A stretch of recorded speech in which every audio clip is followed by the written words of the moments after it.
Let's look at the method for joining the second and third balls of yarn that will be necessary to make your Winter Sapphire. The method isn't difficult, it might just be unusual, something you haven't tried before.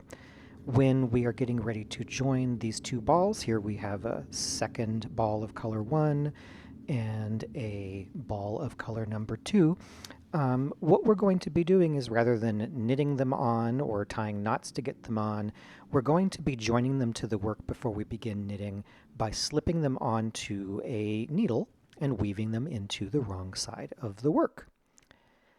Here we are looking at the wrong side of the work, and I have my ball of color number 2. In this case, I'm using a very different colorway so that you can see more clearly what's going on here. No big tricks here, just threading it onto my sewing up needle. Any kind of sewing up needle that you have handy will do.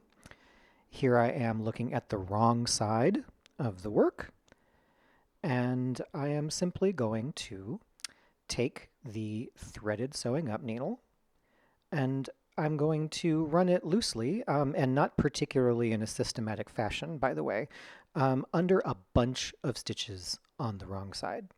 Approximately there where you see me doing it. And that's about it. You notice I pulled a lot of yarn down through those stitches. We want to make sure that the tail that will be left here will be considerably long, although that's a little too long. That's going to get annoying. I'm going to snug this up just a little bit.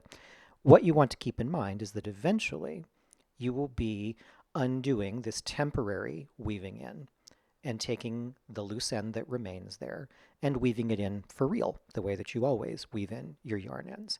Once you've done that, you're going to do the same thing with the second ball. This will be your other ball of color number 1, which will become ball C1A.